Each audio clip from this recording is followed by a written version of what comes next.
오늘 우리에게 주시는 하나님의 말씀은 누가복음 14장 1절로 14절까지의 말씀입니다.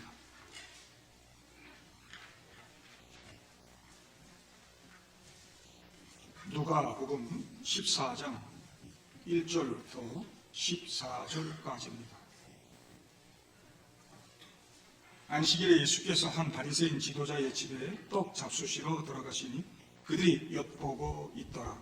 주의 앞에 20병 든 한 사람이 있는지라. 예수께서 대답하여 율법 교사들과 바리새인들에게 이르시되 안식일에 병 고쳐주는 것이 합당하냐 아니하냐. 그들이 잠잠하거늘 예수께서 그 사람을 데려다가 고쳐 보내시고 또 그들에게 이르시되 너희 중에 누가 그 아들이나 소가 우물에 빠졌으면 안식일에라도 곧 끌어내지 않겠느냐 하시니 그들이 이에 대하여 대답하지 못하니라. 청함을 받은 사람들이 높은 자리 택함을 보시고 그들에게 비유로 말씀하여 이르시되 내가 누구에게나 혼인잔치에 청함을 받았을 때 높은 자리에 앉지 말라. 그렇지 않으면 너보다 더 높은 사람이 청함을 받은 경우에 너와 그를 청한 자가 와서 너더러 이 사람에게 자리를 내주라 하리니 그때 네가 부끄러워 끝자리로 가게 되리라. 청함을 받았을 때에 차라리 가서 끝자리에 앉으라. 그러면 너를 청한 자가 와서 너더러 거시어 올라 앉으라 하리니 그때야 함께 앉은 모든 사람 앞에서 영광이 있으리라. 무릇 자기를 높이는 자는 낮아지고 자기를 낮추는 자는 높아지리라. 또 자기를 청한 자에게 이르시되 내가 점심이나 저녁이나 베풀거든 벗이나 형제나 친척이나 부한 이웃을 청하지 말라. 그렇건대 그 사람들이 너를 도로 청하여 내게 갚음이 될까 하노라. 잔치를 베풀거든 차라리 가난한 자들과 몸 불편한 자들과 저는 자들과 맹인들을 청하라. 왜냐하면 그들이 내게 복이 되리니 이는 의인들의 부활 시에 내가 갚음을 받겠으리라 하시더라. 아멘. 옛날에 아주 재밌게 보았던 드라마 대장금의 일부를 조금 이렇게 봤습니다. 장금이가 병들고 가난한 사람들 돌봐주고 그들 다 치료해주고 전염병 걸린 곳 막 고름이 나고 막 그런 아무도 돌보지 않는 사람들 찾아가서 고쳐주고 그러지요. 그리고 임금을 고치고 중전 고치고 왕자 고치는 거 잘못되면 자기 목숨을 잃을 수도 있는 일인데 자기 목숨 걸고 치료합니다. 장금이는 언제나 생명을 소중히 여겼고 섬기고 사랑했고 겸손했고 진실했습니다.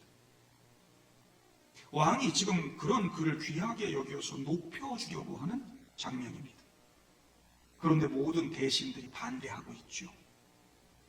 수락관 출신의 여인에게 무슨 어이자리라든지 이런 높은 품계에 절대로 줄 수 없다는 것입니다. 그 조선시대의 나라의 통치기관이었던 경국대전을 어기는 것이기 때문에 안 된다는 겁니다. 경국대전 오늘 드라마의 성헌이라고 표현하고 있죠. 조선시대 성헌, 헌법이란 말입니다. 대신들은 이 헌법, 경국대전에 따라 있을 수 없는 일이라고 왕에게도 막 따져 묻고요. 승지한테 왕명 따르지 말라고 압력을 가하고 있습니다. 이 법이 만세불변의 법칙이라는 거죠. 승지는 이들의 압력을 거부합니다. 경국대전은 이 나라 백성이라면 누구나 지켜야 하죠. 그러나 그 문구보다 중요한 것이 그 취지, 목적 아니겠습니까? 왜 그런 법이 만들어졌는지 그 법의 정신이 무엇인지 살펴봐야 하지 않겠습니까? 말하는 장면입니다. 이스라엘 나라를 통치하는 근간은 모세 율법이었습니다. 구약 성경 전체를 토대로 유대교가 세워졌지만 그 중에서도 이 토라라고 불리는 이 모세 오경이 유대교와 이스라엘 나라의 뿌리가 되었습니다. 그 안의 핵심이 출애굽기 20장, 신명기 5장에 나오는 십계명인 것이죠. 유대인들, 특별히 예수님 시대의 바리새인들은 이 대장금에 나오는 대신들처럼 율법, 십계명, 문구 여기에 목숨을 걸어요. 몰래 자기들도 율법 다 어기고 살고 하나님의 이름 망령되게 만들고 부모 사랑도 하지 않고 다른 사람들의 생명과 재물도 소중히 여기지 않으면서 그저 그냥 다른 사람들에게, 약자들에게 그냥 율법 그러면서 살아요. 예수님하고도 유독 이 4계명, 이 안식일 계명 가지고 계속해서 충돌하고 갈등이 오고 있지요. 이들은 예수님이 그 율법을 만드시고 그 율법을 자기들에게 주신 하나님이라는 사실을 몰라요. 그 율법의 진정한 의미와 취지를 무시해버리고 그 문구, 그거 붙들고 그거 내세우는 거, 그거 몰두하고 살아요. 그 문구가 우상이 되어버린 것이죠. 자기들 마음대로 법을 해석하면서 자기들은 미꾸라지처럼 다 빠져나가. 약한 백성들만 못 살게 굴어요. 그걸로 예수님을 공격하고. 예수님이 율법의 완성으로, 그리고 그 율법의 의미와 취지로 만들어진 하나님 나라, 하나님 백성들이 영원히 행복하게 살아갈 그 나라를 가지고 지금 오셨는데 그 법, 문구 그거 가지고 예수를 지금 죽이려 하는 것입니다. 법은 만인에게 평등한 것이라 그러면서 자기들부터라도 잘 지키면 그래도 좀 인정해 줄 텐데 만인에게 평등이라는 말이 자기들 만명에게 평등하다는 말처럼 되어버렸어요. 바리새인들, 율법 교사들 모두가 다 법 기술자입니다. 그 법을 이용해서 자기들의 탐욕과 자리를 지키고 자기들에게 위협이 되고 방해가 되는 사람들을 제거하고 죽이죠. 하나님을 잘 섬기고 이웃을 살리고 사랑하라는 그 율법의 진정한 의미가 다 무너졌습니다.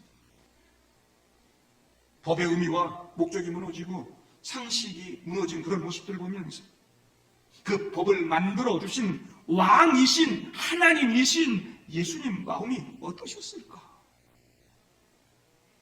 그래서 오늘 예수님은 그 법은 이런 것이다.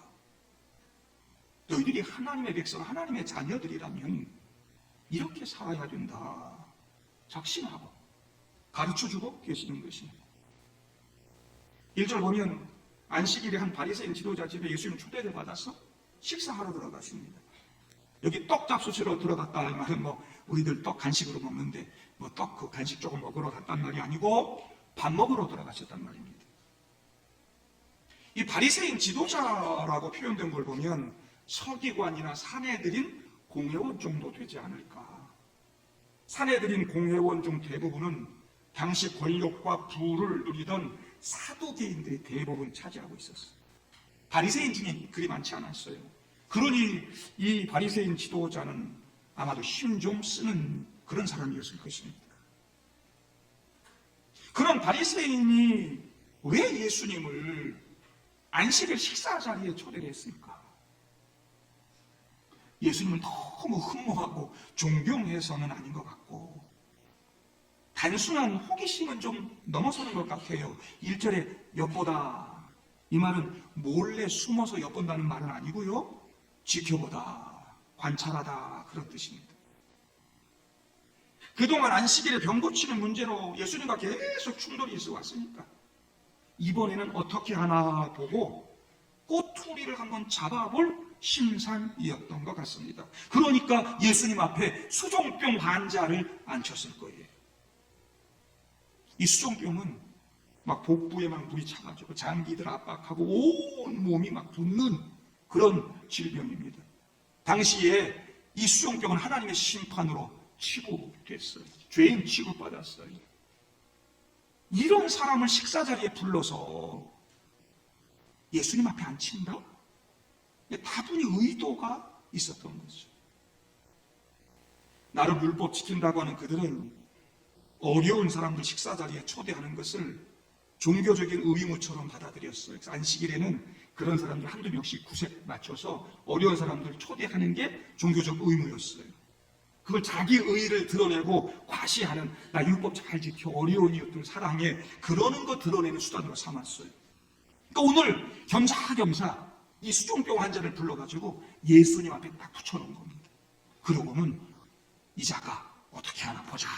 그리고 지금 지켜보고 있는 것입니다. 이들은 귀하신 예수님과 함께 밥 먹고 교제하고 그분의 성품을 느끼고 그분의 귀한 말씀도 듣고 어려운 사람들 돌보고 이런 일에 내적 관심이 없었어요. 처음 목적부터가 삐뚤어져 있습니다. 가난한 자를 배려하고 함께하는 행복한 밥상 자리가 아니었습니다. 예수 공격하고 수종병 걸린 불쌍한 병자 이용해먹고 안식일 규례를 들먹일 자격이 없는 사람들인 거죠. 거룩한 척했지만 하나님 잘 섬기는 척했지만 장금이만도 못한 자들인 거죠. 우리 그리스도인들이 교회에서, 직장에서, 이웃들과의 관계에서 이런 모습으로 살지 않기를 바랍니다. 예수님께서는 그들의 의도를 다 아시고 말하기 시작합니다. 오늘 물었다는 말씀이 없거든요. 바리새인들이 그러고 물어봤거나 그런 거 없어요. 근데 3절 보니까 예수님께서 대답하여 이렇게 번역해놨어요. 예수님께서 말씀을 시작했다는 뜻인데 우리 성경에 예수께서 대답하여 이렇게 번역한 걸 보면 말로 물은 건 아니지만 이 상황이 예수님의 대답을 강요하고 있었던 거죠. 예수님이 거기 모인 율법 교사들과 바리새인들에게 안식일에 병 고쳐주는 것이 율법의 규례에 맞냐 안 맞냐 물으십니다. 그들이 다 입을 닫습니다. 대답하지 않습니다. 예수님은 그 율법을 주신 하나님답게, 하나님 나라 왕답게 행동하시죠. 그를 만지시고 고치시고 돌려보냅니다. 여기 4절에 데려다가 이 말은 붙잡다는 뜻입니다. 만진다는 뜻입니다. 돕는다는 뜻입니다. 그 수종병 환자도 얼마나 부끄러웠겠어요. 얼마나 민망했겠어요. 지금 너무나 고통스러운데 그 병든 영혼, 그 불쌍한 한 사람을 예수님은 어루만져 주시고 손 잡아주시고 그 상한 마음 위로하시고 감싸주시고 그를 도와주시고 그를 고쳐서 돌려보냈어요. 이 수종병 환자가 바리새인들에게 이용당해가지고 왔는데 예수님 만나서 이렇게 고침받고 갔으니 얼마나 좋았습니까? 오늘 여러분들 어떤 마음의 자세로 왔는지 모르겠습니다. 바리새인들, 율법 교사들 같은 마음으로 여기 앉아있지 않기를 바랍니다. 이 수종병 환자와 같은 마음 가지고 예수님 바라볼 수 있기를 바랍니다. 예수님께서 여러분들 어루만져 주실 줄로 믿습니다. 여러분들 손잡아 주실 줄로 믿습니다. 여러분들 감싸 주시고 위로해 주실 줄로 믿습니다. 여러분들 도와주실 줄로 믿습니다. 많은 문제들을 가지고 오늘 여러분 여기 오셨잖아요. 예수님 앞에 오셨잖아요. 육신의 건강, 물질의 문제, 자녀들의 문제, 영적인 문제, 상처 입은 마음들 오늘 주님께서 다 아시고 여러분들 만져주시고 위로해 주시고 붙잡아 주시고 고쳐주시는 그 놀라운 역사 이 시간에 임하기를 원합니다. 예수님은 안식일에 이렇게 수종병자를 고쳐주시면서 율법의 취지와 의미, 안식일의 참된 의미는 이런 것이야. 왕의 나라는 이런 것이어야 한다. 행동으로 보여주고 계십니다. 그러면서 말씀하시죠. 너희 중에 누가 그 아들이나 소가 우물에 빠졌으면 안식일에라도 곧 끌어내지 않겠느냐. 너희들 전통 따지고 법 그러면서 안식일법 지키라 그러는데 그럼 너희들은 안식일에 아들이 우물에 빠지면 빨리 가서 끌어내지 않겠냐? 아들뿐이겠냐? 집에서 키우는 소 한 마리가 우물에 빠져도 가서 안식일인데 어떡하지? 그럼 그냥 내버려 두겠냐? 다 끄집어내지 않겠냐? 다 그렇게 하면서 지금 이 귀한 생명이, 한 생명이 수종병 걸려가지고 온 몸에 물이 가득하고 우물에 빠진 것처럼 그렇게 고통스러워하면서 이 안식일에 안식하지 못하고 있는데 여전히 그 자리에 앉아서 안식일법 강조하면서 법 뭐 그럴 것이면 이 사람이 너희들 집에 개만도 못하냐? 안식일은 치유의 날이고 회복의 날이고 새로운 생명을 경험하는 날이다. 이 상황에 나 죽이려고 함정 터놓고 안식일 법 가지고 있는 너희들이야말로 그 법의 함정에 빠져 죽어가고 있는 것이고 살리라고 주신 그 법으로 한 사람도 살리지 못하고 백성의 지도자라 그러면서 오히려 죽이고 있는 것이다. 하나님이 지금 너희들 모습 보면서 땀을 치며 가슴 아파하실 것이다. 하나님 사랑하고 이웃 사랑하고 사랑의 공동체, 생명의 공동체 만들려고 하나님이 안식일도 주신 것이고 율법도 주신 것이거늘 예수 안타깝게 지금 가르치는 거죠. 동방교회 성도 여러분, 율법을 그리고 이 주의를 예수님처럼 지키고 사실 수 있기를 바랍니다. 사람을 좀 소중히 여기고 생명을 소중히 여기는 성도가 되시기. 나 주일 지킨다 그러고 교회 나와서 다른 사람들 정죄하고 비난하고 눈을 흘기고 어떻게 하나 삐딱하게 지켜보고 그 온전히 주일 아닌 것입니다. 생명을 소중히 여기고 한 사람 한 사람을 귀하게 여기고. 여러분, 율법은 단순한 법이 아니라고 제가 늘 말씀드렸어요. 이 토라라고 하는 것이 하나님과의 관계, 이웃과의 관계를 담은 언약의 문서라는 거 잊지 말고 이 주일을 예수님처럼 자유하고 살리고 치유하고 구원하는 생명의 날로 만들어 가실 수 있기를 바랍니다. 이어서 예수님은 거기 초청받아 온 사람들, 높은 자리에 지금 앉아있는 율법 교사들, 바리새인들 보시고 네가 누구에게나 혼인잔치에 초대를 받았을 때 높은 자리에 앉지 말라. 그렇지 않으면 너보다 더 높은 사람이 초청받은 경우에 너와 그를 초대한 주인이 와서 너더러 이 사람에게 좀 이 자리 내주라 하리니 그때 네가 부끄러워 끝자리로 가게 되리라. 이미 자리가 차고 앉았으니까 그 다음 자리도 아니고 끝자리로 가는 거죠. 초대를 받았을 때 차라리 가서 끝자리에 앉아라. 그러면 너를 초청한 자가 와서 너더러 보시오 올라 앉으라 하리니 그때야 함께 앉은 모든 사람이 영광을 올리고 너를 높여줄 것이다. 무릇 자기를 높이는 자는 낮아지고 자기를 낮추는 자는 높아지리라 말씀합니다. 수종병 걸린 불쌍한 한 사람에게는 아무런 관심도 없었던 이 바리새인들, 권력과 명예와 자리에는 관심이 너무 많았어요. 그날도 다 높은 자리에 앉아있다 그러잖아요. 그렇죠? 율법 교사들, 바리새인들 다 높은 자리에 앉아있습니다. 처음에 바리새인들은 그래도 율법에 대한 순수한 모습, 순수한 자세들이 있었습니다. 그런데 지금 이들은 그런 거 다 팔아먹고 모두가 다 교만했습니다. 정말 율법 알고 정말 말씀을 알고 정말 하나님 사랑, 이웃 사랑의 그 신앙을 알면 겸손해지는 것이다. 자신의 주인됨을 깨닫고 신실하게 신앙생활을 하는 사람은 자기를 낮출 줄 압니다. 예수님 만난 세리도 그랬고요. 돌아온 탕자도 그랬습니다. 깨닫고 나니까 자기를 낮춰. 그렇게 교만했던 사도 바울, 최고 학부를 가지고 정말 부족한 것 없었던 이 사도 바울, 예수를 만난 다음에 그 모든 걸 다 부질없는 것으로 여겼습니다.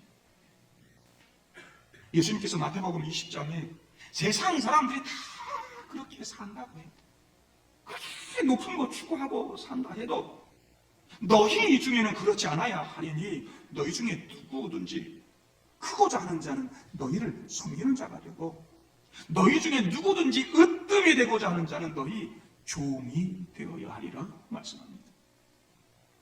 사도 바울은 그래서 빌립보서 2장에 예수님이 바로 그렇게 사신 분이다.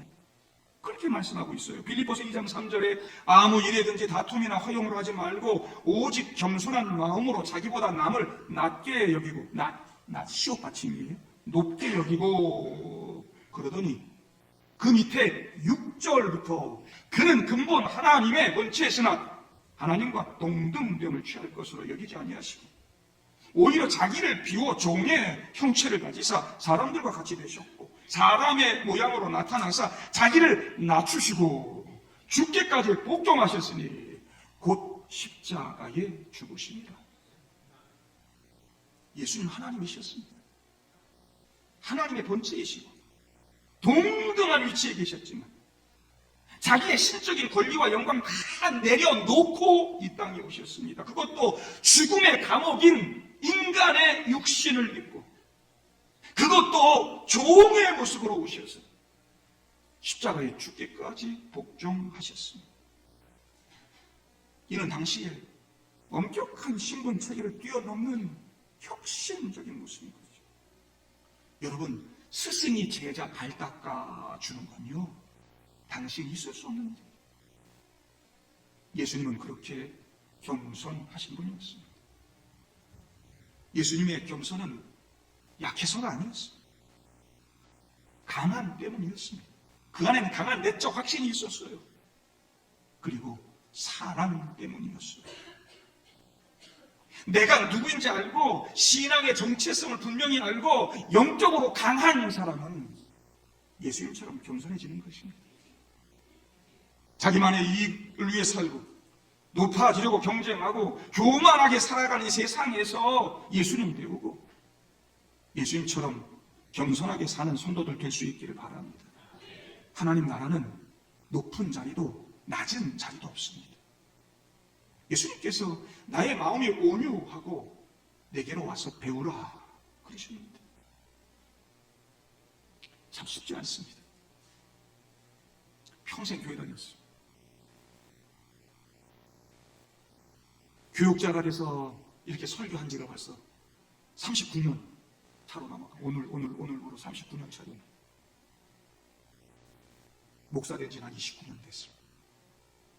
동갑교회 온 지도 19년 됐습니다. 이 정도 됐으면 신령한 경지에 좀 올라야 될 텐데 이 정도 떠들어대고 설교하고 예수님이 어쩌고 저쩌고 설교했으면 좀 예수님 닮아가고 더 낮아지고 더 겸손하고 그래야 될 텐데 늘 그러지 못한 나의 모습을 봅니다. 나를 다 기도가 누르면 되게 억울하고 더 높아지고 싶고 끊임없는 탐욕이 내 속에서 꿈틀꿈틀거립니다. 이게 저와 여러분들의 모습 아닙니다. 평생 교회 다녀서 나 모태신앙이야. 아무리 말하지만 정말 여러분 예수님처럼 이렇게 겸손하게 사는지. 내가 높아지려 하면 우리 주인이신 주님께서 낮추신다는 거 잊지 마십시오. 심판하신다는 겁니다. 여러분 11절에 자기를 높이는 자는 낮아지고 그랬죠. 약간 번역이 잘못됐어요. 낮아지고 이렇게 쓰면 안 되고 낮추어지고 이렇게 써야 됩니다. 수동태입니다. 강제로 낮추어진단 말입니다. 심판당한단 말입니다. 두렵게 받아들여야 됩니다. 쉽지 않습니다. 어렵습니다. 그럼에도 불구하고 예수님처럼 겸손한 삶을 살아가는 우리 동과교회 성도들 되기를 바랍니다. 그러면 하나님 복 주시고 하나님 은혜 주시고 높여 주실 줄로 믿습니다. 베드로전서 5장 5절 6절 하나님은 교만한 자를 대적하고 하시되 겸손한 자들에게는 은혜를 주시느니라. 그러므로 하나님의 능하신 손 아래서 겸손하라. 때가 되면 하나님이 높이시리라. 야고보서 4장 10절에도 주 앞에서 낮추라. 그리하면 주께서 높이시리라.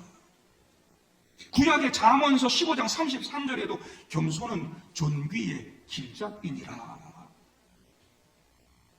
성경을 이렇게 몇 구절 읽어드려도 아직 감동이 잘 안 오시죠? 이 말씀 어떻습니까? 잠언서 22장 4절 겸손과 여호와를 경외함의 보상은 재물과 영광과 생명이니라. 요건 조금 은혜가 되죠. 재물과 생명과 영광. 영광이죠. 내가 겸손하게 될 때 하나님 날 높여주시고 은혜 주실 뿐만 아니라 보상해 주신다. 재물로도 보상해 주고 나를 더 영광스럽게 하고 내게 생명 주시는 은혜 주신다. 내가 겸손하면 우리 하나님이 다 채워주시고 높여주시는 줄로 믿습니다. 교만한 자리, 오만한 자리 앉으려 하지 말고 낮은 자리 앉으시길 바랍니다. 그게 하나님 사랑하는 것이고 말씀 즐거워하는 것이고 그런 사람이 복 있는 사람인 것입니다. 바리새인들 시편 1편 다 외울 텐데 우리 김종자 권사님은 시편을 달달 다 외우는데 그 시편 1편에 제일 먼저 나오는 그 내용 날마다 읽고 외울 텐데 바리새인들이 왜 그런지 모르겠어요. 겸손하게 낮아지고 섬기는 삶을 살 때 참된 기쁨과 행복이 찾아오는 줄로 믿습니다. 예수님은 이제 세 번째로 자기를 초청한 바리새인 지도자에게도 한마디 하십니다. 12절부터 네가 점심이나 저녁이나 유대인들은 두 끼 밥 먹었어요. 그러니까 점심이라는 말은 아점이란 말이에요. 네가 점심이나 저녁이나 베풀거든 벗이나 형제나 친척이나 부한 이웃을 초청하지 말아라. 두렵건대 그 사람들이 너를 도로 초청하여 네게 가품이 될까 하노라. 잔치를 베풀려거든 차라리 가난한 자들과 몸 분편한 자들과 저는 자들과 맹인들 초대해라. 그리하면 그들이 갚을 것이 없으므로 내게 복이 되리니 이는 의인들의 부활 시에 내가 가품을 받겠습니다. 당시 바리새인들은요 다 자기 이익을 위해서 사람들 초대했습니다. 대인관계 잘 맺고 더 높은 자리에 올라가고 뭐 얻으려고. 예수님은 지금 너희들 그러지 말아라. 그러면 그들이 다시 너를 초대하고 그러면 무슨 하늘의 복이 있겠냐. 차라리 갚을 수 없는 가난한 자, 몸 불편한 장애인들 초대해서 대접해라. 그럼 마지막 때 의로운 자들이 부활할 때 그들이 하나님 앞에서 너를 칭찬하고 막 높여줄 것이다. 하나님, 이 사람이 나 어렵고 힘들 때요 그렇게 초대해서 귀한 것으로 대접하고 먹여줬어. 하나님이 얼마나 그를 귀하게 여기시고 많은 것으로 채워주시고 보상해 주시지 않겠어요? 하나님 다 갚아주실 거라. 이 땅에서 그거 다 날려버리지 말아라. 하나님 나라 봐라. 그렇게 사는 것이 하나님 나라 백성인 것이지. 하나님 나라 믿는다면 그렇게 살아야 돼. 이게 왕의 나라고 하나님 나라야. 세상은 기브 앤 테이크다. 다 주고받는 것뿐이야. 내가 뭘 좀 주고 더 많은 이익을 얻는 것이 목표다.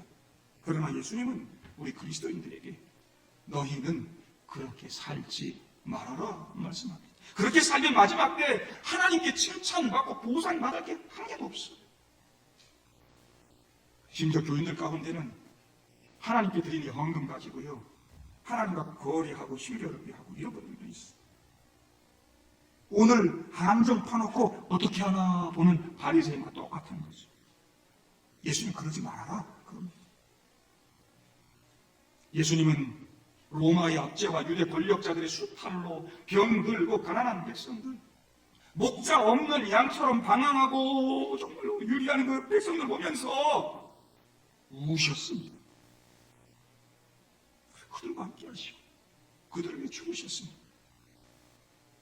우리도 예수님처럼 이 땅에 소외된 사람들, 무시받고 사는 사람들 섬기고 소중히 여길 줄 아는 그런 예수의 사람들 되기를 바랍니다. 받은 게 좀 많을수록, 자리가 좀 높고 내가 좀 가진 게 많고 그럴수록 예수님처럼 사는 그런 멋진 그런 사람들 되기를 바랍니다. 대접만 받으려고 하지 말고 대접하고 사는 그런 사람들 되기를 바랍니다. 제가 책을 다 읽어보지 못했는데요, 지난 금요일에 아침에 모임이 있어서 갔다 오다가 차에 라디오를 이렇게 틀었는데 한 출연자가 이야기를 쭉 하더라고요. 니코스 카잔차키스의 이 이야기를 하면서 그가 그리스인 조르바라는 책을 썼대요. 근데 그 책에 있는 한 구절을 소개를 해주더라고요. 자신을 구하는 유일한 길은 남을 구하는 길이다. 내가 차 딱 신호 걸려 쓰자마자 제가 메모를 했어요. 니코스 카잔차키스. 그리스인 조르가 집에 와서 찾아봤어요. 그리고 인터넷 보니까 나오더라. 자신을 구하는 유일한 길은 남을 구하는 길이다. 책 사서 읽어보세요. 진짜 나오는가? 어떤 배경에서 나온 말인지 잘 모르겠어요. 이 사람 종교가 무엇인지 저도 잘 모르겠어요. 아직 안 읽어봤어요. 그러나 오늘 예수님의 이 가르침과 일맥상통하고 있잖아요.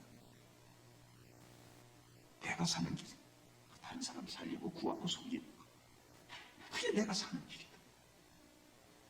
나만을 위해 그렇게 살지 말고 나 같은 죄인 위해서 이 땅에 오셔서 죄인의 친구가 되어주시고 마지막 십자가 위에서 나를 위해 죽어주신 예수님처럼 사는 여러분들 되기를 바랍니다.